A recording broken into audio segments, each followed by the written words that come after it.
السلام عليكم ورحمة الله وبركاته. قبل ما بلش بهذا الفيديو صلوا على النبي واذكروا الله. بهذا الفيديو راح نحكي عن حل مشكلة هذا التطبيق ليس مثبتا. يعني نحن لما نجي لنثبت تطبيق في هاتفنا مثل ما راح تشوفوا، يعني عندنا تطبيق مثلا كين ماستر بدنا نثبته، رح نلاحظ انه ظهر لنا هي المشكلة، التطبيق ليس مثبتا.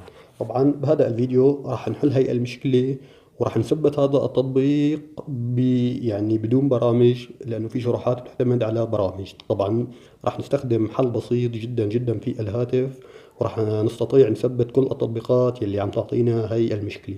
طبعا الحل سهل جدا جدا، لهيك ابقوا معي.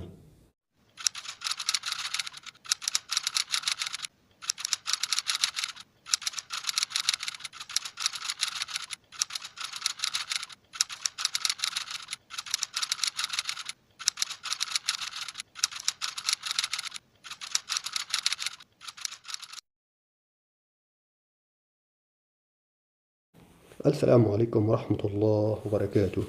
مرحبا فيكم من جديد. مثل ما ذكرنا راح نحكي هلأ عن حل لمشكلة التطبيق ليس مثبتا. يعني هاي المشكلة بتواجهنا خصوصا وقت بننزل تطبيقات من خارج متجر جوجل بلاي. طبعا مثل ما ذكرنا الحل راح يكون بدون برامج وبخطوة يعني سهلة جدا جدا. طبعا قبل ما أتابع شرح هاي الخطوة بتمنى منكم أول شي إنه تدعموا قناتي هي لحتى توصل إلى المليون مشترك. نعم، أنا هدفي هلأ هو الوصول بهاي القناة إلى المليون مشترك. لهيك أخي بتمنى منك إنك تكون أنت من بين الأشخاص يلي ساعدوني للوصول إلى المليون مشترك. طبعا أول خطوة نحن راح نقوم فيها، طبعا لحتى نحل هاي المشكلة هي لازم نغلق شبكة الواي فاي. نعم، نغلق شبكة الواي فاي. ثاني خطوة لازم نتوجه إلى ضبط الهاتف، وراح ننزل ونبحث عن التطبيقات. طبعا عندنا هاي التطبيقات راح ندخل عليها. طبعا هون لازم ننزل ونبحث عن المتجر.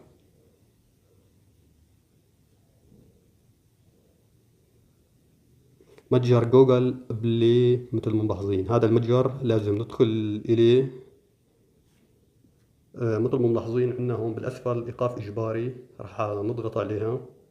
طبعا أحيانا بتكون موجودة بالأعلى، وراح نضغط على زر موافق. وفي عنا مكان التخزين مثل ما ملاحظين، هون مكان التخزين. طبعا راح أدخل عليها أيضا. طبعا عندنا هون بالأسفل مسح البيانات، أحيانا مثل ما ذكرت بتكون بالأعلى حسب إصدار الأندرويد. رح أمسح البيانات. طبعا المتجر هو اللي له علاقة يعني يعني هي المشكلة. رح نتوجه هلأ إلى الملفات، يعني رح نخرج من الضبط، رح نتوجه إلى الملفات.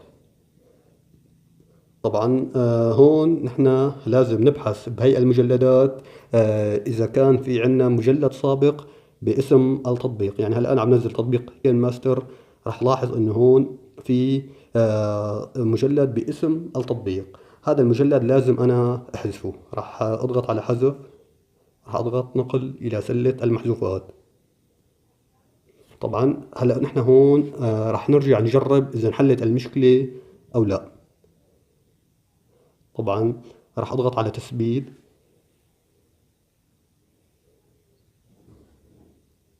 طبعا التطبيق ليس مثبتا. طيب بهي الحالة لازم نحن نطلع ونبحث بين تطبيقاتنا إذا في عنا تطبيق نفس اسم التطبيق أو كان إصدار قديم. يعني مثل ما ملاحظين أنا عندي نسخة قديمة، راح أضغط عليها ضغطة مطولة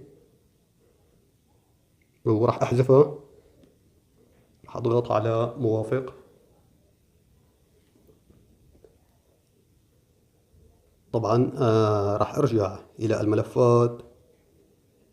وراح ارجع ثبت التطبيق، راح اضغط على تثبيت.